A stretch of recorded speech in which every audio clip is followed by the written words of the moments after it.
been shot dead on his doorstep. Well, perhaps there's more to this than meets the eye.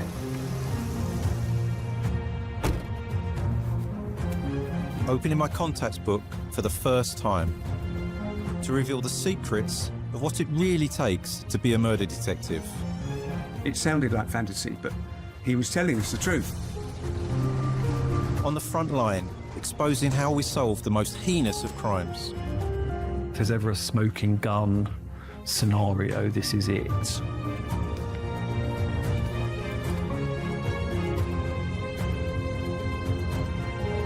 Welcome to Secrets of a Murder Detective. The murder of Terry Dado in November 1991 was one of Sussex Police's most challenging cases. I'm going to be meeting the Deputy Senior Investigating Officer to reveal what really happened, the pressures, the challenges, and the techniques they used to bring the killers to justice. I'm Kevin Moore. I retired as a Detective Chief Superintendent with Sussex Police. This is one of the cases that I will always remember. This was a very unusual case, and in my career, there's only been 2 or 3 other occasions that I've been involved with such a crime. Kevin, thanks very much for coming in. Really appreciate it. Yeah. Really good to meet you. So Kevin, this case was in 1991. What were you doing back then? What was your role? I was actually a detective inspector working on division, but I was one of the DIs within the force who was trained to use the whole system, and therefore on numerous murder inquiries I actually performed the role of incident room manager. So a call came into Sussex Police. Emergency Reach Service. When were you first made aware of it? What did you hear? You know, I was actually contacted during the middle of the night by Brian Foster, who was the detective superintendent who was going to head this investigation,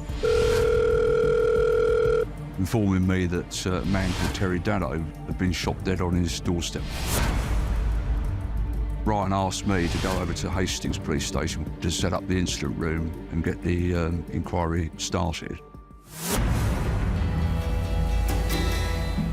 On the drive to Hastings, the things are running through your mind already about the nature of the crime.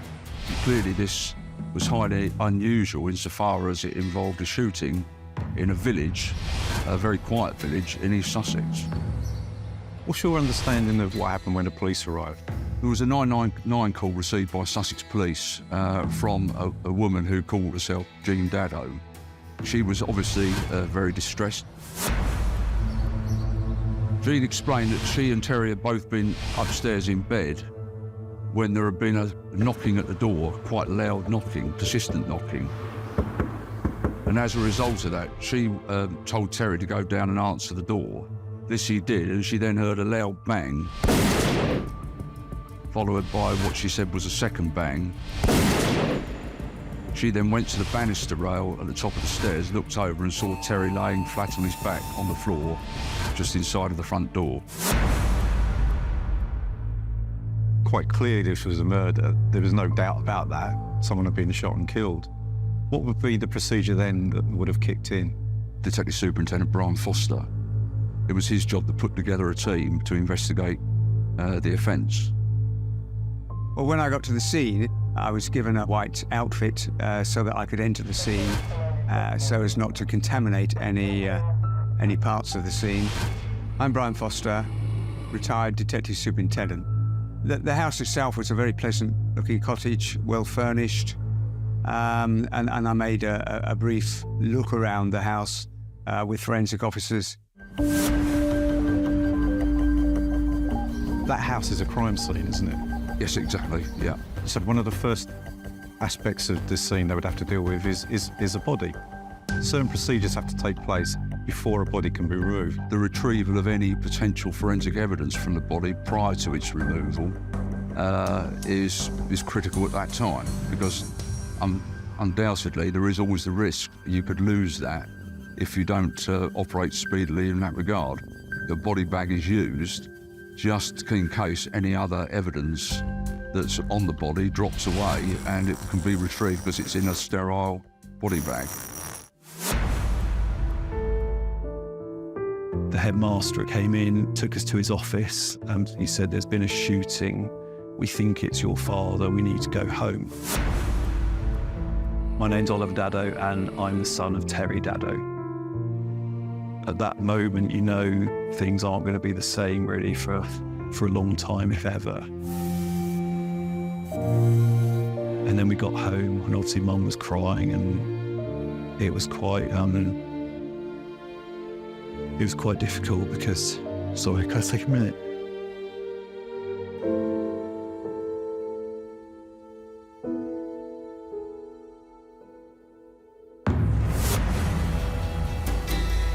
At the crime scene, after the forensic officers had done what was necessary, Terry's body would be removed to a mortuary. That's correct.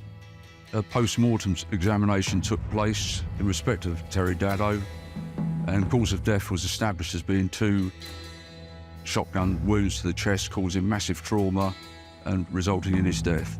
It was at close range, and this can be clearly judged because a shotgun does spray out the shotgun pellets. If he'd been some distance away, he would have been peppered with pellets, but he may not even have died. So clearly he was close.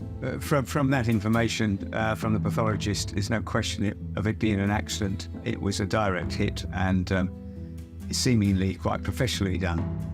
I seem to remember being asked, do we have an idea of someone who didn't like him or wanted him dead? And we, none of us did. We just had no idea. When it comes to investigating murders that involve firearms, they will pose a different type of challenge to investigators. Immediately, there's a distance between a victim and the killer. That means there's less likely to be any kind of exchange, potentially on a bullet, potentially on the casings that might be discharged, but it makes it very difficult to find forensic evidence. In this instance, the firearm was established to be a shotgun, and that presents a different scenario to, say, handguns, doesn't it? Yes, that's very much the case, and indeed rifles. Because a shotgun, all you've got are the pellets that come out of the cartridge, because the cartridge obviously remains inside the weapon. And pellets in one cartridge are pretty much the same as in any other cartridge. The difference is with what we would call a Section 1 firearm, is that if a bullet exits a handgun or a rifle, inevitably there are striation marks left on the bullet as it passes through the barrel. And so therefore, if you recover the bullet, there is a really good opportunity that you can match it with the weapon should you be able to seize it. And with a shotgun, that's not going to happen, is it? Exactly. Shotguns are fairly common weapons, particularly in rural settings such as this. And therefore, that makes any search for a particular weapon quite difficult. And inevitably from the scene, not a lot was recovered in terms of evidential value. So this case was never going to be able to be detected through forensic science.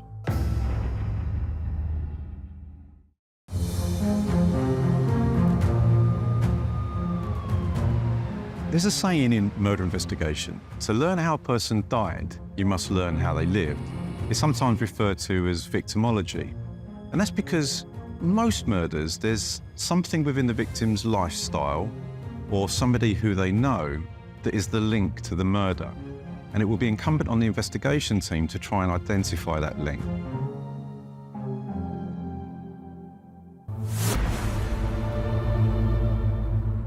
Your priorities would be to get as much information as quickly as possible, because murder investigations are time critical. But you would have had to have balanced that, wouldn't you, with Jean's needs? She's just essentially just witnessed her husband being murdered in front of her. What was she telling you? We were able to find out that Terry became a bank cashier with Lloyds Bank and then worked his way up subsequently to the role of financial advisor. Terry actually first met Jean in 1985 when Jean had attended his branch of the bank in Tenterden to report her credit cards stolen. They were both married at that time. Jean was married to Alan Blackman and they had a son called Roger. And Terry had got a wife and they got 3 sons. But it's fair to say that the relationship developed more than clients and customer. And ultimately, leading up to 1989, both parties divorced their current husband and wife, and Terry and Jean actually went to Gretna Green in Scotland and were married in 1989. It was when I was round about 12 that he left the house. I got inklings that things weren't necessarily right. We started to see less of him, and he wouldn't come home from work as early. I noticed that sort of thing. But Mum never sat us down until he left. So the first time I heard Jean's name mentioned would have been in relation to the fact that she was the likely cause of my mum's divorce. But I never met her, I was never taken round there, I never spoke to her. We did see less of him over time. I think it was under Jean's influence that he stopped paying the mortgage and it caused us financial problems. I got the sense that something was wrong, but I couldn't have put my finger on why. We established evidentially that in 2 days prior to Terry's murder, a somewhat strange and bizarre advertisement had appeared in something known as the Wealden Advertiser. It's a local free paper, in which Terry had written that all of the rumours and suggestions and claims that people were making, the local gossip that people were having about him and Jean was wholly unsubstantiated. From speaking to Jean, the reason for the advert being posted in the Wealden Advertiser was because for a period of months leading up to that, Jean and Terry had been the subject of local gossip amongst the local community regarding Terry's financial dealings with some of his clients. We found that up until fairly recently, when he had retired, he had advised various very elderly female clients over their investments and the like. And it became apparent from talking to Jean that he had benefited quite massively financially from some of those clients. Indeed, one individual woman, a lady by the name of Anne Burton, had been responsible for giving Terry Daddo £162,000, which had actually paid for Chapel Field Cottage, which is where the murder took place.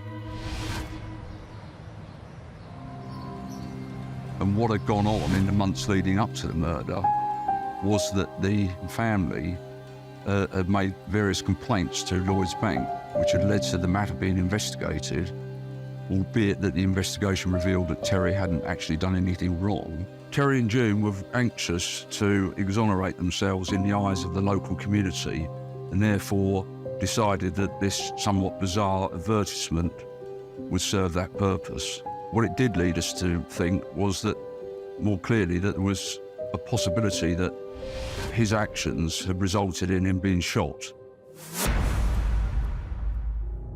The deceased had answered the door and he'd been shot. It suggests a planned and professional killing rather than a domestic issue.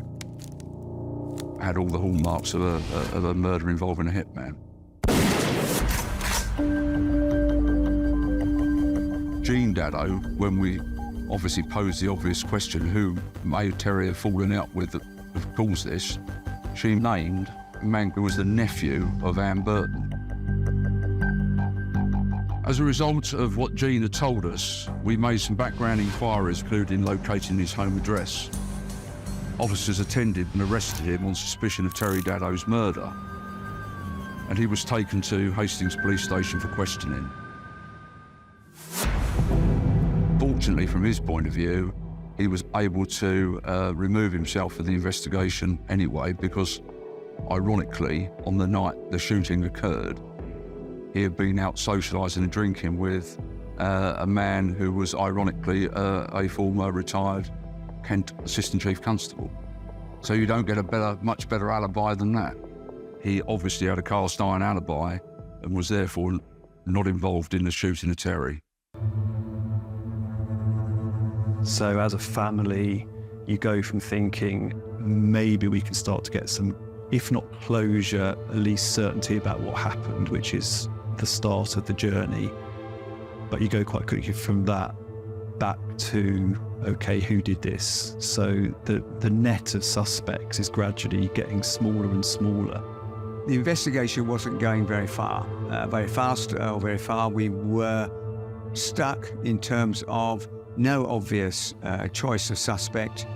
Clearly, there were some financial issues that were very strange, and we just had to find who disliked Terry Dado that much that they will be prepared to kill him.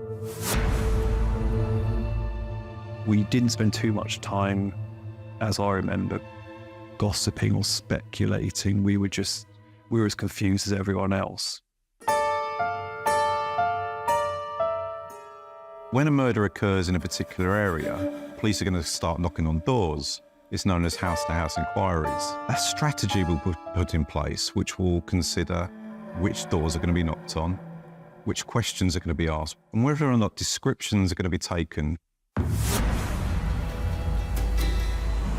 House-to-house inquiries, they are vital in all investigations such as this, and they have to be done properly, accurately, recorded properly, and it's incredible the amount of information you get as a result of those inquiries. In this case, what we were looking for was, had anybody been seen in the area leading up until the time of Terry Dado's death?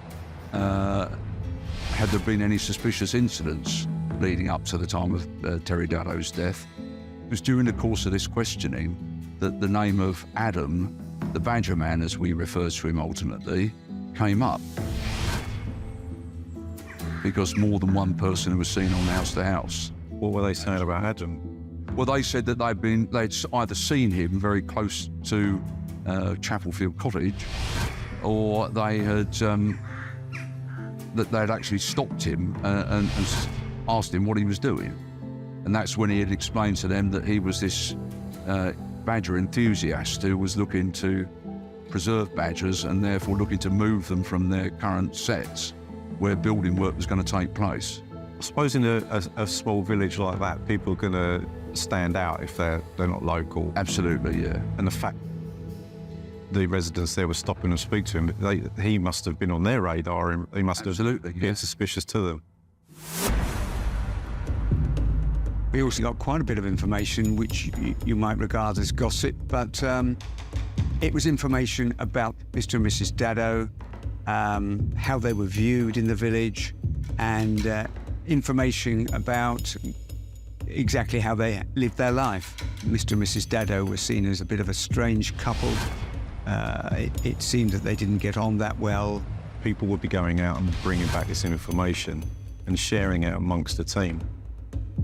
You must very quickly be starting to build up a picture of there's something within Terry's life and his relationship that isn't quite right. Is that fair to say? Yeah, that's absolutely right. We then got some information to suggest that Jean was fed up with Terry in many respects, and the marriage was turning sour. So when you start to put all of that together, you start to think to yourself, well, perhaps there's more to this than meets the eye. And then you start to look a little bit closer to home, perhaps.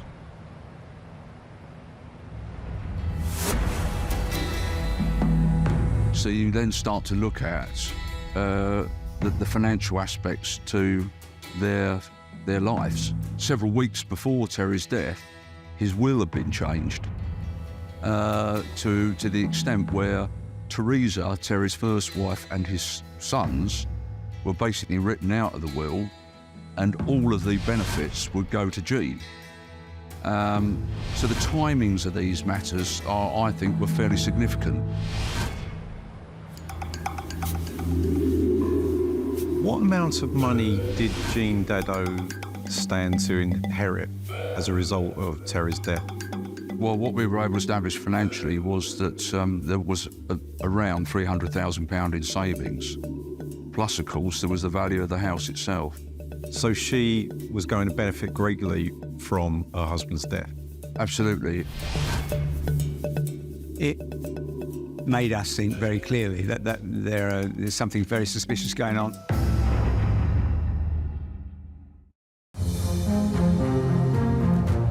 Media appeals are a very important part of any murder investigation, and a great deal of thought will go into them. They have three main purposes. The first of which is to inform. It's to make sure that people know that a particular crime has taken place.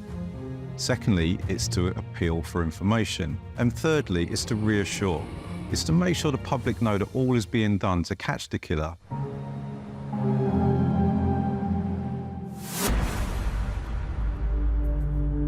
One of the tools that is open to a police investigation, and is probably the most emotive part of any sort of press appeal, is to get the family involved. And that is something that you chose to do, isn't it? Well, in terms of the media, yes, we did. And it was slightly tactical in many respects because we didn't hold a press conference until in early January. So by that time, the investigation was over a month old. And Jean appeared at that press conference. And there was the rationale for that was very simple. Obviously, there was an appeal for witnesses and information, but also it was to see how Jean reacted in the context of that press conference. I would just like to say, anybody out there knows anything or has seen anything that could help find whoever shot my husband, would please come forward. When a family has lost somebody, to put themselves into the position of doing a public appeal is enormously stressful, enormously traumatic, enormously upsetting. And that emotion is often palpable in these appeals. I'm Dr. Donna Youngs. I'm an investigative psychologist, which means I use psychology to help the police.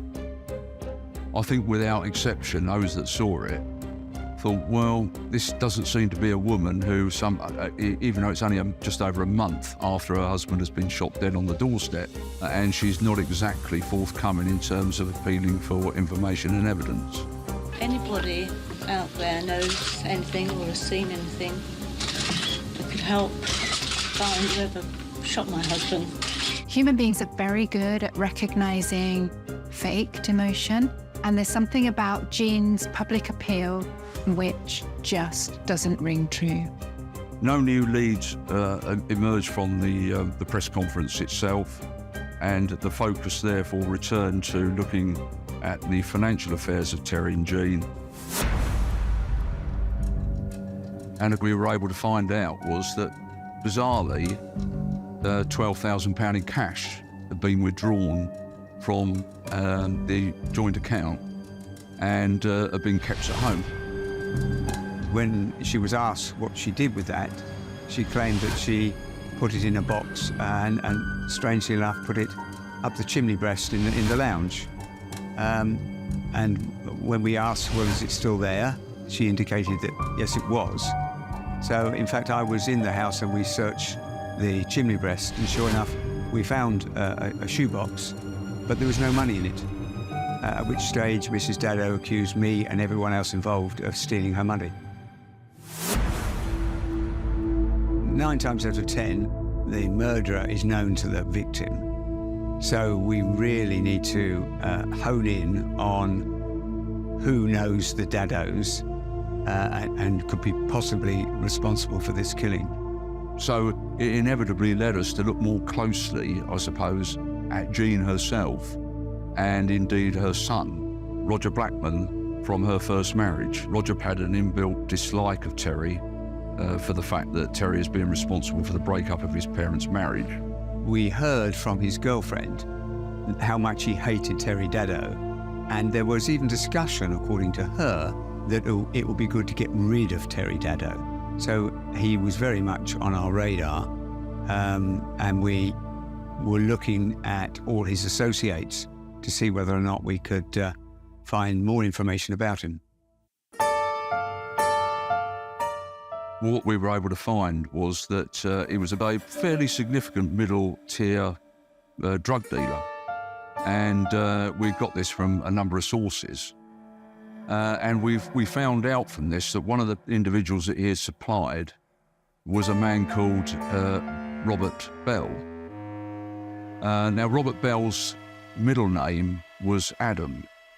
And when we looked at him and his name was put into the system, it identified the fact that a man calling himself Adam had seen local people in the vicinity. So some local people had mentioned that and had described this happening on their house-to-house forums when that was done. So all of that had been fed into the computer. And of course, as soon as we found out that Robert Adam Bell was an associate of Roger Blackman, the fact that Adam had been a name that had been used by this individual in that area was very significant. Robert Bell was a very strange character, a bit of a Walter Mitty, ex-military, and we clearly wanted to interview him. We spoke to his wife, and she gave us information about Roger and their association, and she didn't like Roger at all, and she had overheard discussions between them, but she was not prepared to make a statement. As a wife, we couldn't make her give evidence against her husband, and at that stage it was becoming clear that Roger and Robert were up to something.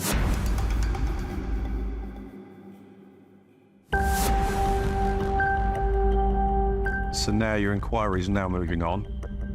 You've got 3 people that are on your radar, if you like. Jean Dado, Roger Blackman, Robert Bell. That's correct, yeah.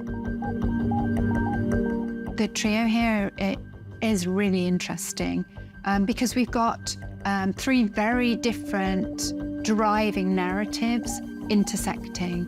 So we've got Jean, who is motivated by power, and for her, money represents power. Then we've got Roger, who has this angry, avenging narrative. And then we've got Robert, the trained military man with a drugs problem. So a decision was taken that the 3 of them would all be arrested on suspicion of the murder and conspiracy to murder of Terry Dado. Unfortunately for us, on the morning that we did this, we were able to arrest Jean Dado and her son Roger Blackman, but we were unable to arrest Robert Bell because it transpired for shortly after Terry's death, Robert Bell had decided to go to America, packed his things and gone. Now, to some extent, that was exceedingly frustrating from our point of view because we really wanted all 3 in together at the same time. But I suppose, looking at it from the other side of the coin, well, why has Robert Bell suddenly decided a few days after Terry's death that he's going to disappear?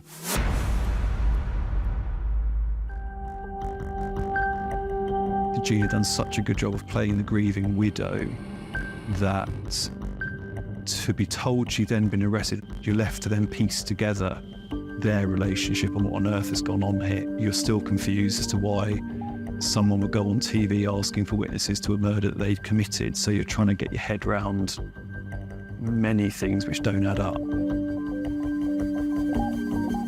We were then starting to build another hypothesis that possibly Jean, Roger Blackman and Robert Bell had conspired together, and possibly that Robert Bell may have even been the person who was responsible for the shooting itself of Terry Dado.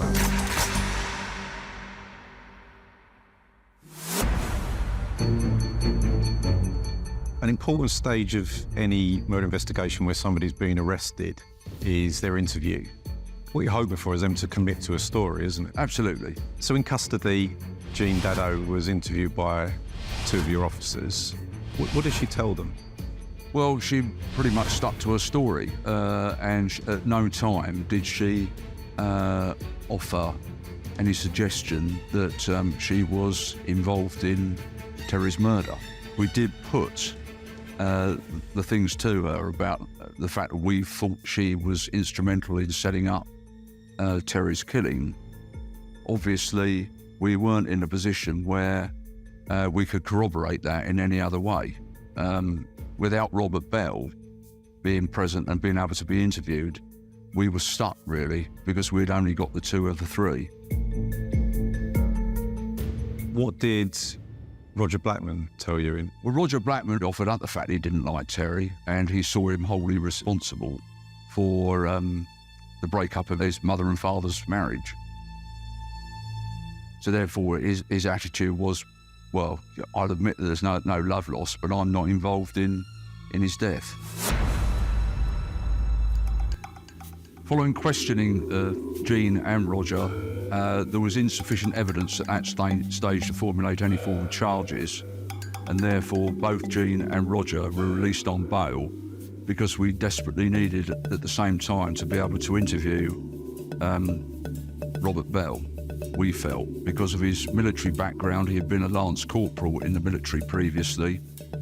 He also owed Roger Blackman several £1,000s for drugs that Roger had supplied to him. Roger could well have been blackmailing Bell over the money and getting him to orchestrate the killing of Terry Dado to pay off that debt, or help to pay off that debt.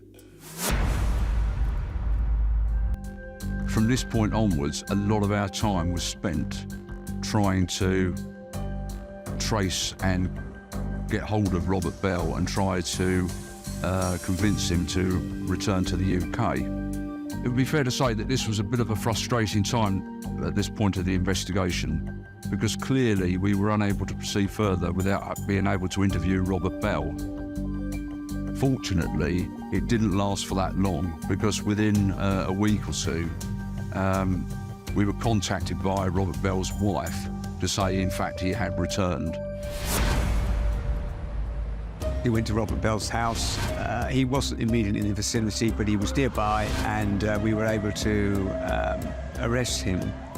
And his wife was very upset. We left officers with his wife, and she then told us a story of what she had seen on the night of the murder, in that her husband, Robert, had come home in a state, and a little later, Roger Blackman had come to the home, and he paid Robert some money, several £1,000s, and she was convinced that something bad had happened.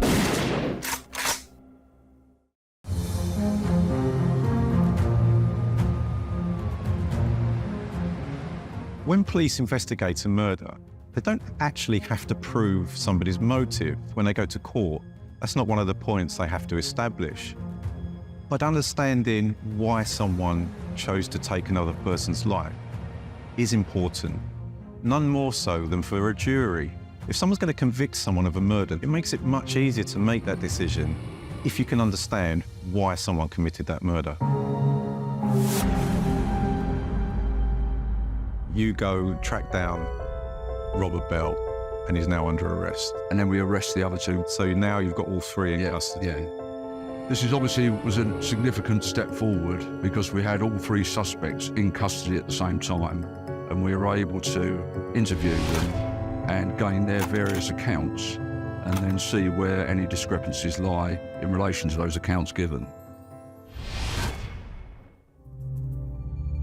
So what did Robert Bell tell you during the interview?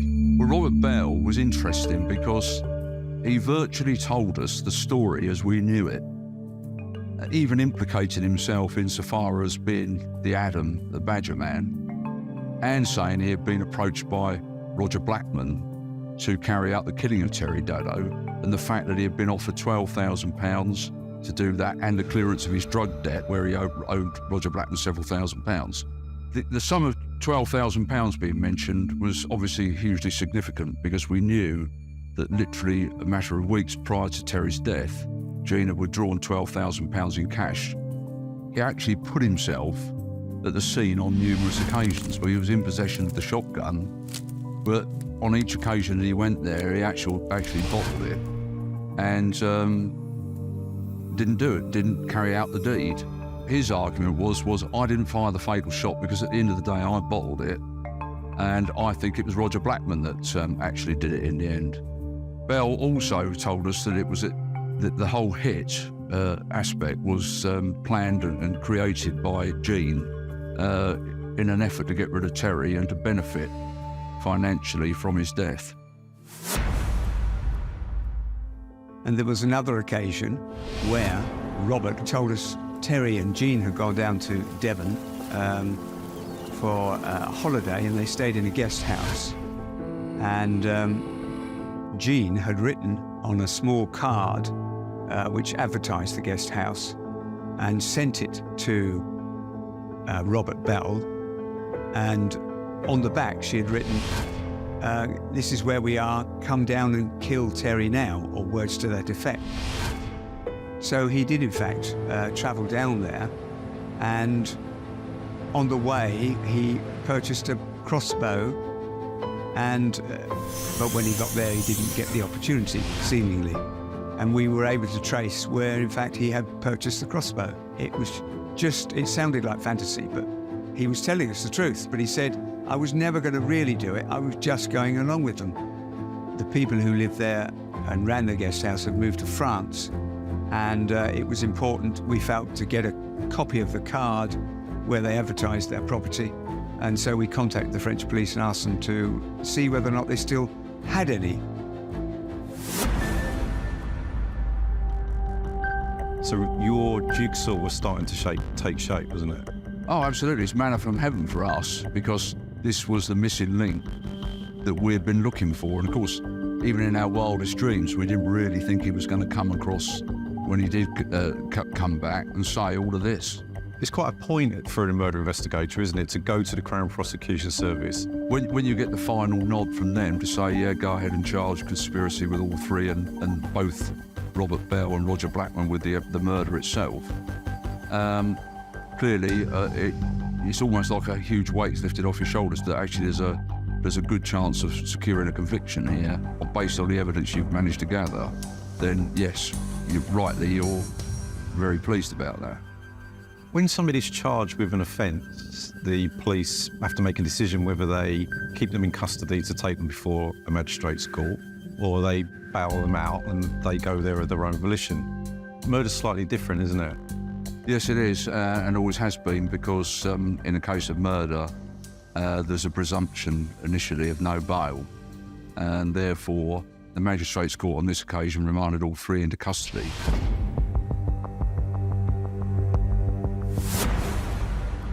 So eventually you reach the point that you've all been working towards. Everything a murder investigation is to get to the point of a trial.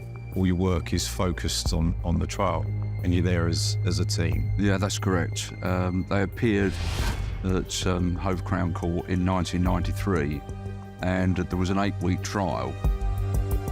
We sat in the public gallery and we turned up to days when the police advised us to go.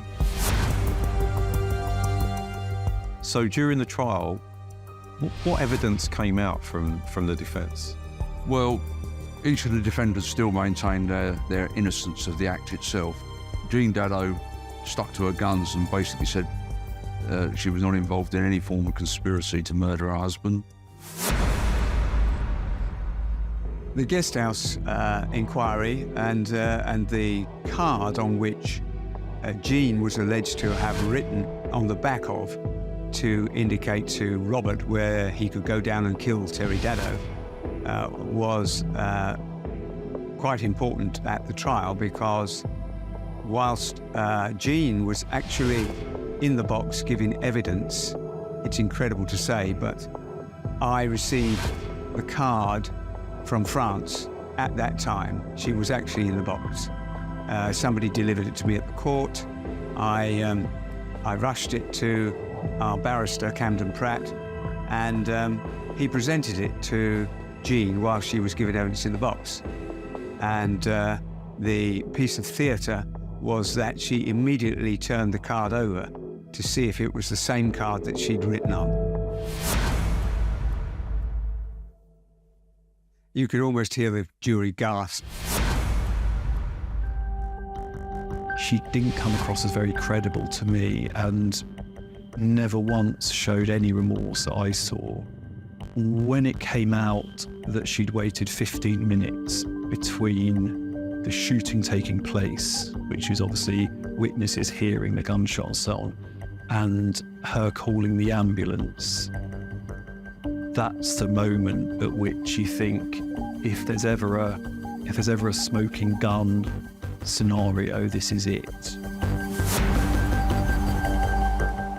Roger Blackman said that whilst he detested and loathed Terry Daddo, he didn't have any involvement in his death. Robert Bell, of course, was significantly different.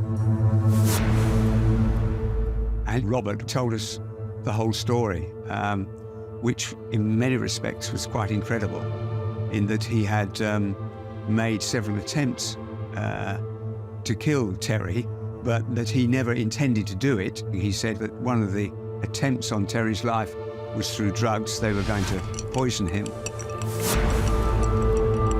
He also said that on one occasion, the back door was left open for him to enter the house, and he was going to bludgeon Terry Daddo to death with a baseball bat or something similar. But he got halfway up the stairs and was disturbed and ran away. Robert Bell was just appalling. He was hopelessly out of his depth. He looked like a broken man, to be honest. The piece of information which really started to make us wonder what on earth had been going on was the revelation that this wasn't just a one-off or a spur-of-the-moment argument. The fact that this was the latest in a series of 6, 7, or 8 attempts to kill him. It was pretty remarkable. You start to see how calculated the whole thing was. And I certainly felt a little relieved that we've just about come to the end of this case. We've done all we can. The matter now is with the jury, and we just hope that they come to the right conclusion.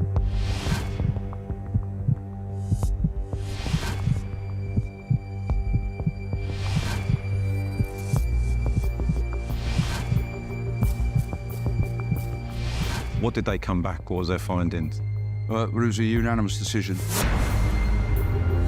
All 3 defendants were found guilty of conspiracy to murder, and Robert Bell was found guilty of the murder of Terry Daddo itself. At the conclusion of the case, none of the 3 showed any form of remorse whatsoever for Terry's death. The judge gave Robert Bell 18 years for conspiracy to murder, together with a 15-year sentence for the murder to run concurrently. Jean Daddo was given 18 years imprisonment for conspiracy to murder, as indeed was her son, Roger Blackman. You expect at some point she might show emotion, she managed to show emotion, fake emotion for the cameras for the appeal, but she couldn't show any genuine emotion. When she was sentenced, I think she just got turned around, led away. Same with the others, and that's the last I've ever seen of her.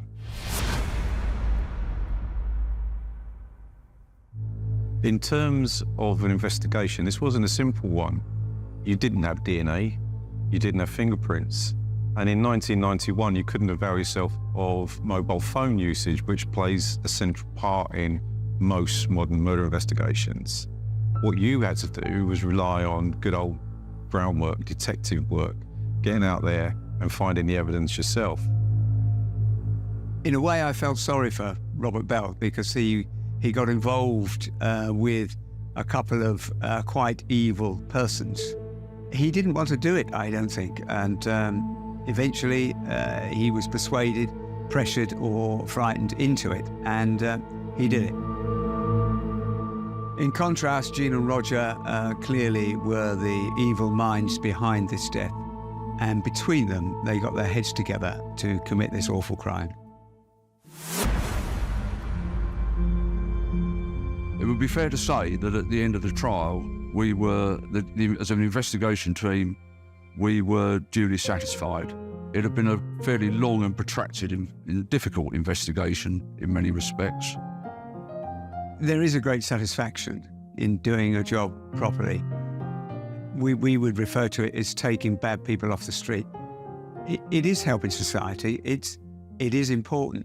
In my opinion, the 3 defendants were totally callous in their actions. They took away the life of an individual in a way that was totally violent and shocking. in some ways he had everything with us, and then he'd wanted more, which I know can happen. I don't blame him. He made a bad decision. No one's perfect, but no one deserves that to happen to them. It was a dreadful murder, and those that have been put away deserved every year they got. It's like it's always in the back of your mind at some moments. Things you hear may trigger a memory of him. So there are things that we do to try to remember fondly the good bits about him. To not get a chance to say goodbye is pretty awful. From a family point of view, it's pretty awful. When I was speaking with Kevin Moore, I got a sense of the real determination he and his team had in catching the killers of Terry Daddo. So I can only imagine how satisfying it was to eventually have got the result that they did. I have the utmost respect for the detectives that investigated Terry Daddo's murder. Without the tools that I had available to me, they used their dogged determination, their gut instinct to bring these killers to justice.